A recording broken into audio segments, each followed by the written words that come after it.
in the front row, including Nellie McClung and Emily Murphy. Both were well-known authors and lecturers and activists.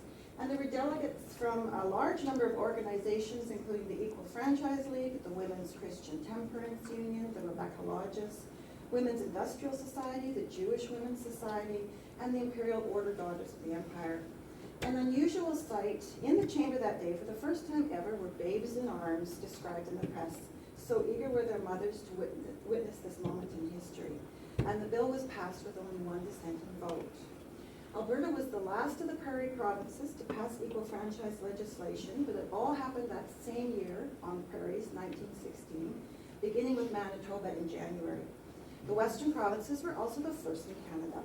You will often read that this was accomplished with little campaigning and with little opposition, that it was not contentious, that settler women's supposedly heroic pioneering qualities were recognized, and that they were rewarded with the vote for their partnership in developing the West. And they did not need to struggle for voting rights. But this was far from the case. There was significant opposition, and persistent organizing and lobbying and campaigning over years was required to achieve this goal. Premier Walter Scott of Saskatchewan in 1913 said that he was convinced that only a small fraction of the women of that province were even interested in the question, that many would strongly disapprove, and that few would even take the trouble to come out to vote. And that he challenged the women of Saskatchewan to write to him and to let him know whether they wanted the vote. He called on them to speak up. And about 2,000 women did in fact write to him, and there's an interesting file of letters to Premier Scott. He and other premiers shared the belief that this was a passing fad by a small minority. Premier Rodman Roblin of Manitoba stated that it would be a retrograde step, votes for women, that it would break up the home and it was going to throw children into the arms of servant girls. And he also said that his wife was utterly opposed and he loved his wife dearly. So some of the key concerns of Prairie activists were those that struck at the heart of male privilege and power on the prairies, challenging men's control of land. And they were also unique to the Prairie West. Women sought the restoration of dower rights so that a husband could not sell or mortgage the family home without his wife's consent. And this was directly related to the question of the recognition of women's labor on the homesteads and farms. They also sought homestead rights, the privilege of the free grant of 160 acres of land that was denied to most categories of women except widows with a minor child or children. There was an enormous backlash against both of these causes, and we can see that it had international coverage, that this was a debate that was going on in a newspaper in England, and it was being depicted, the West was being depicted as a very inhospitable environment for migrant women because of no dower rights and no homestead rights. There was backlash. Homestead rights, for example, were never granted. Minister of the Interior Frank Oliver told women activists who petitioned him and met with him that to get land in the West, a woman had to get a man. And if they had land of their own, they were told it would make them independent of marriage, and they did not want women to be independent of marriage. While the strength and persistence of opposition is one of the main points I will make, another is that there was important and considerable support from males, from the major farm organizations such as the United Farmers of Alberta and the Saskatchewan Grain Growers. And this is one picture of the United Farmers of Alberta. This official endorsement on the Prairies was vital to the success of the suffrage movement. These farm organizations wanted to strengthen the vote for the political and social reforms they sought, including cooperative ideals. Editor of the Farm Journal that was perhaps the most prominent of the farm journals, the Grain Growers Guide, E.A. Partridge, wrote in 1909 that he and his journal supported equal suffrage so that women voters could help advance the cooperative ideals that he supported and his readers. And he added that it was an outrage to deny to the cultured native-born lady what is cheerfully granted to the lowest foreign hobo that chooses to visit our shores. And this raises, the way he phrased his support raises another theme that's going to be stressed in my book. Suffrage was achieved at a time of intense debate about the presence of non-British settlers in the West. It was eventually decided to pursue the cause of what has been called universal suffrage, but there were still advocates of a limited, partial, or restricted franchise that would exclude recent immigrants from the vote. And none of these activists that I have mentioned and that I've studied seem to be concerned at all about the voting rights of First Nations women. In 1916, the legislation in all these three provinces then did not bestow the vote on all Western women, nor were supporters truly calling for universal suffrage, as they all ignored First Nations. Those defined as Indian under the Indian Act, both men and women did not have voting rights until 1960, except under a complicated process of enfranchisement. And again, I can find virtually no evidence of any of activists being concerned about the voting rights of First Nations. But the threat from new immigrants to the British fabric of the West disturbed many of them. And this was one of the most common images that was widely distributed of what was disturbing about the so-called foreign element, that women among Doukhobor settlers were hitched to the plow, and that this was not a desirable element. People like Emily Murphy would have said. Emily Murphy, who was prominent in the movement in Alberta, she was an ardent supporter of the British Empire, and she was devoted to the cause of keeping the West as racially pure as possible. And she and others became ardent supporters of eugenics, also devoted to weeding out so-called feeble-minded that she thought prevailed, especially among foreigners and especially among people from Russia. One of the points I will make is that suffrage was the result of many, not just elite prominent women like Murphy and McClung. Many ordinary women wrote letters to the farm journals and to Premier Scott, for example, and to the Department of the Interior, from towns and farms, often late at night when children were in bed and they struggled with grammar and spelling. And in Winnipeg in particular, the support of working class women through their newspaper, The Voice, is going to be stressed in my book. I'm sure I'm running out of time. Women soon learned, however, after the vote that was granted, that legal equality did not bring inclusion as equals in political processes and organizations. This is an image of Irene Carlby, who was one of the famous five, although she wasn't involved in the suffrage movement itself. She was certainly an activist and president of the United Farm Women of Alberta. And in 1921, she is part of the new United Farmers of Alberta government, but she's given very little power in that. And you can see that she is alone, and she's granted she's a minister without portfolio, so she has very little power, although she's still accomplished some interesting things. By the 1930s, women had all but disappeared from the ranks of prairie legislators. Yet feminism survived among organized farm women and urban community leaders, fanning out in many directions. So that's, it remained sort of a man's land. That was what I was going to discuss with that. And then my task is also to try to include the Northwest Territories, which is a challenge. It was not until 1951 that voting rights were permitted anyone in the Northwest Territories. And before that, it was a council appointed by the federal government, and no woman had ever been appointed before 1951. So after 1951, an ordinance respecting the franchise of electors and the election members to the Council of Northwest Territories, after that legislation, this became the very last jurisdiction in Canada then to grant women the vote. But it was also, interestingly enough, the very first to grant First Nations women the vote. So this was overwhelmingly an Indigenous territory. But it was not until 1975 that the first woman, Lena Pedersen, was elected to the Northwest Territories government. And much work remains to be done, as today there's only 2 out of the 19 members of the Northwest Territories MLAs who are female. And I don't really have a conclusion. I hope somebody else will have a conclusion for me.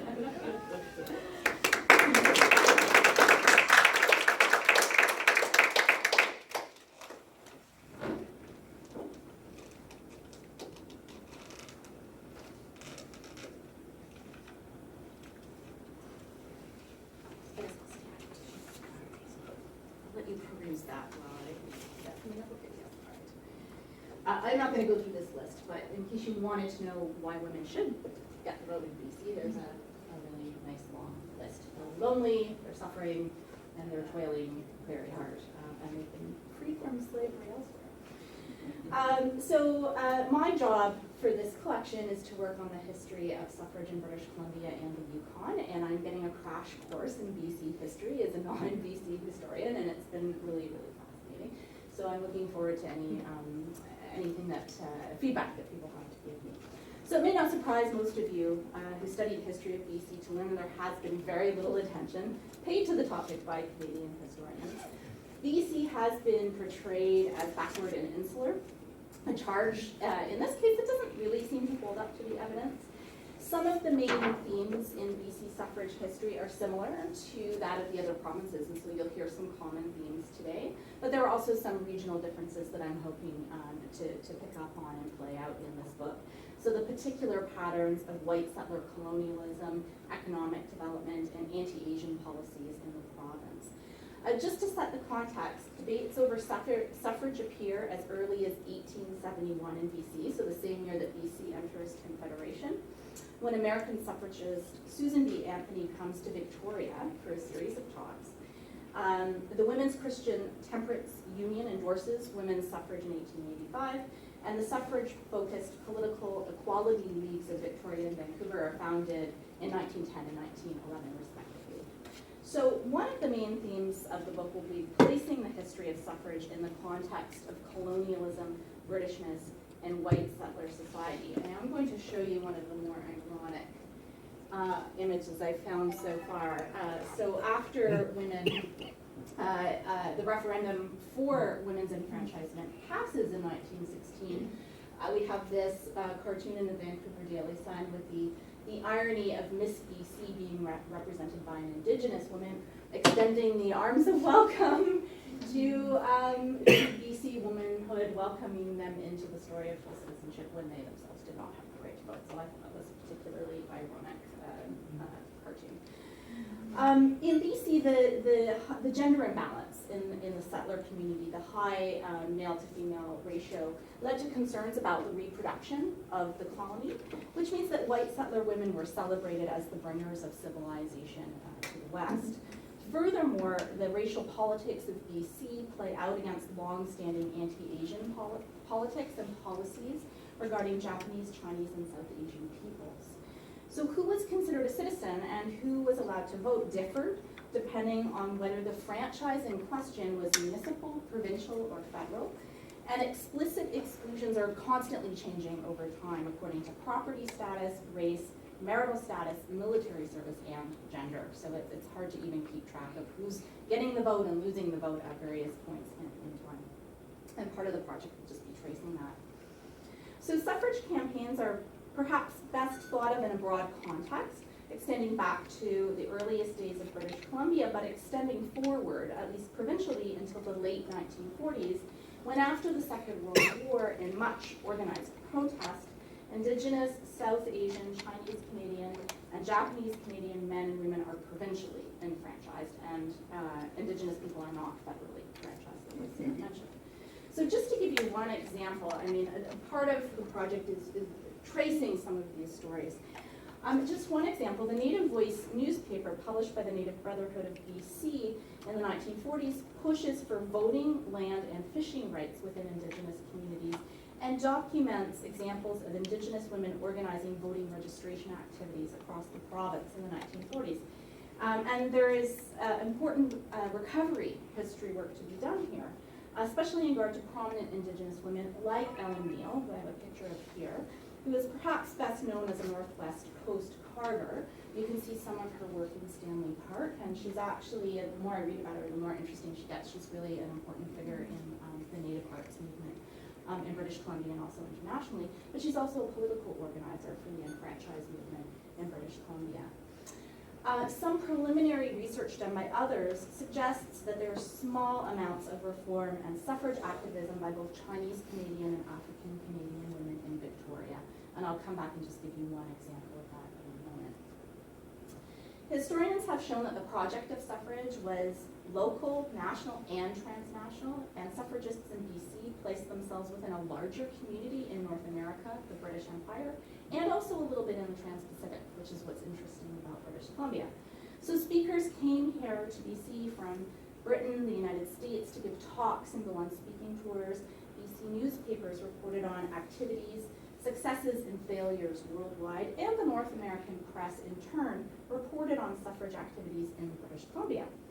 So one little hint that BC might be somewhat unique is the Trans-Pacific reform activism that's happening here, and we have little tantalizing hints of this. I'll just show you one little picture I have. This is the Chinese Empire Ladies Reform Association, which was founded in 1903 by Kang Tong-hee, who then went on, she's the daughter of a prominent Chinese reformer. She then goes on a lecture tour of BC and the West to talk about reform and women's equality in China. And the question is, what sort of connections are being made to the reform community, other aspects of the reform community in Victoria. But her organization spreads from Victoria to Vancouver, New Westminster, Seattle, Portland, Chicago, and New York City. Newspapers here also contain reports of visits by Chinese women to British Columbia to give lectures on various aspects of women's equality in China. So this is a thread I want to try and follow up because I found it quite interesting. One of the most well-studied aspects of the suffrage movement has been its ties to Christian social reform, especially in the context of maternal feminism. There's no doubt that the mainstream suffrage movement in BC was deeply connected to the temperance movement. And also Indigenous women were active in Christian circles within their own communities, especially Anglican and Methodist women's auxiliaries along the coast. Although if these organizations were connected to suffrage in some way and to the WCTU in some way, we don't know yet, but it's a thread I'm trying to follow through the literature. Prohibition and temperance were major issues in BC, as they were elsewhere, though this was really complex in a province where tavern owners had made a lot of money in an economy dominated by male resource workers, and where many, including a number of Socialist Party members, felt that prohibition unfairly targeted male working class culture. So we have many layers of debate happening around this issue. While many of the leading suffragists were middle-class women, there is indeed a long tradition of socialism and labor organizing in British Columbia. When socialist parties debated the woman question, they often saw gender as secondary to class. But it's interesting in BC because Socialist and Social Democratic Party members were historically supportive of women's suffrage and did introduce a number of private members' bills at the legislature in support of suffrage. And I could talk longer about that, but I'm not going to because I'm running out of time. I've just thrown up a picture of maybe one of the more famous figures that people are probably familiar with, which is Helena Gutteridge, but also Susie Elaine Clark, who I actually don't know that much about, but she too was a socialist, and she was head of the Mount Pleasant Women's Suffrage League. So the more I poke around, the more of these connections, and you can see they're leading a CCF annual picnic there. So, Helena Gutteridge is really well known. She created the Working Class Women's Suffrage League in Vancouver, was secretary of the Vancouver Trades and Labor Congress, and really saw economic independence and the franchise as both vitally important. And socialist women and suffrage women often disagreed, obviously, on the role of capitalism and the role of reform, but they also, so they disagreed on those things, but they also agreed on many other things, especially the legal position of women, better working conditions for women and girls, and the importance of the vote.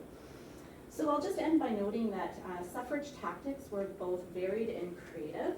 Suffragists lobbied, politicians organized petitions, supported speaking tours throughout the province, wrote their own columns, published their own independent newspaper. But I put this up because education campaigns, I think, were designed to increase support for suffrage, of course, but also to challenge anti-suffrage rhetoric, which characterized women's rights activists as shrewish spinsters who upended the God-given gender order.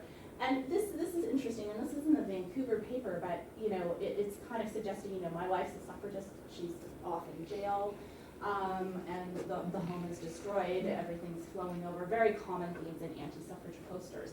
I don't know if this is a reprint from the British press. I don't think any woman in Canada went to jail for being a suffragist. But the fact that it's being displayed in a Vancouver newspaper tells us something about how people imagined the impact of suffrage at this time. And I think I'll actually just leave it there.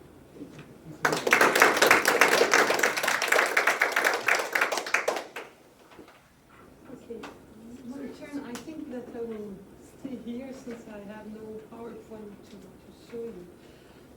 In my short presentation, I want to review very briefly, indeed, what we know about the history of women's suffrage in Quebec, and also discuss the research questions that arose when I tackled the challenge of writing my book for the project series.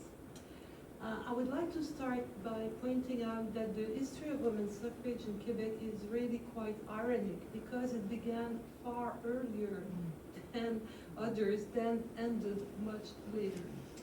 In fact, though women may have voted in Nova Scotia and New Brunswick during the first half of the 19th century, there is no doubt that a much greater number of women in Lower Canada exercised this right between 1791 and 1849, making them the country's pioneers before they ended up lagging far behind. However, it is important to note that at the time women were not demanding the right to vote. Simply put, they obtained it de facto due to the formulation of the Constitutional Act of 1791, which, borrowing the terms of the English law, granted the vote to landowners who were British subjects aged 21 and over, no gender mentioned. And so as such, this legislation did not exclude women outright. And so some women, mostly widows, exercised the vote. This episode in the history of women's suffrage in Quebec has been widely documented by Nathalie Picard and Bettina Bradbury. Based on analysis of surviving poll books, Picard's work shows that over 900 women voted between 1791 and 1849, and that the exercise of this right was increasingly contested starting in the 1820s, as political tensions between the patriots and local authorities were intensifying. Sorry for my English. As Bradbury demonstrates, the violent by-election that took place in Montreal West in 1832 and the following investigation led by Jacques Vigée, a patriot, and also the first mayor of Montreal, crystallized this opposition, signaling for all practical purpose the end of women's right to vote for nearly 100 years. Curiously, the law that forbade them from voting, which was first adopted in 1834, but ratified by the English Parliament in 1849 only, did not provoke outcry among women. Some attribute the lack of protest to women's acceptance of the separate sphere. Another hypothesis focuses on the absence of organization that could have channeled female discontent. What is sure is that women continue to be interested in politics, as Julie Bruno-Papineau's correspondence show. What is also certain is that the question of women's vote cannot be separated from the issue of dower and from the part women took in the rebellion. The suffrage movement, as we well know, the suffrage movement in the 20th century was led by a group of women engaged in a wide variety of social and charitable activities. And in this regard, Quebec is not an exception in Canada. It was the members of the Montreal Local Council of Women, an organization affiliated with the National Council of Women of Canada, and of the Fédération Nationale Saint-Jean-Baptiste, who was founded in 1907, who initiated the fight for suffrage in the name of differences between the sexes and the maternal vocation of women. So it was mostly based on maternalist feminist arguments. The feminist movement in Quebec was certainly galvanized when the majority of Canadian women obtained the vote in 1917-1918. Until then, the fight for women's suffrage at the provincial level had been fairly subdued. Perhaps more research is necessary to better document the period preceding World War I, but according to historiography, it would seem that unlike other provinces, particularly the Western provinces. Both Anglophone and Francophone feminists in Quebec focused their efforts on federal politics, at least at first. At the beginning of the 20th century, they also fought for women's right to vote and run in municipal and school elections, though little evidence remains of this effort. I hope that Isabel Kirkland's recent doctoral thesis analyzing the relationship between bourgeois Francophone and Anglophone women in Montreal at the beginning of the 20th century will provide new information on this subject. The events surrounding the suffrage movement between 1922, when Quebec feminists created a new committee for the right to vote, and 1940, when the Quebec Parliament adopted the law granting women the vote, are relatively well known. We could say the same for the three leading figures whose contribution to the movement stands out. On the one hand, you have Marie Lacoste-Gérin-Lajoie, who was president of the Fédération Nationale Saint-Jean-Baptiste from 1913 to 1933, and co-president of the Comité pour le suffrage provincial, which was founded in 1922. On the other hand, you have Idola Saint-Jean and Thérèse Casgrain, who took over in the late 1920s, when each founded an organization dedicated to the cause of suffrage.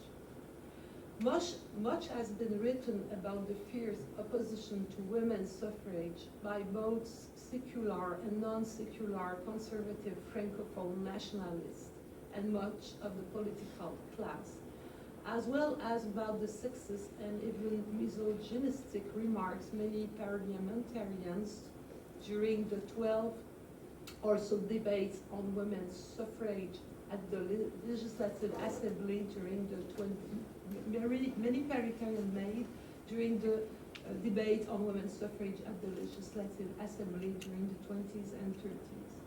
The role Thérèse Casgrain played when she obtained a promise from the Quebec Liberal Party to grant women the right to vote if elected, and the final skirmishes surrounding the adoption of the law in 1940 have also been well documented.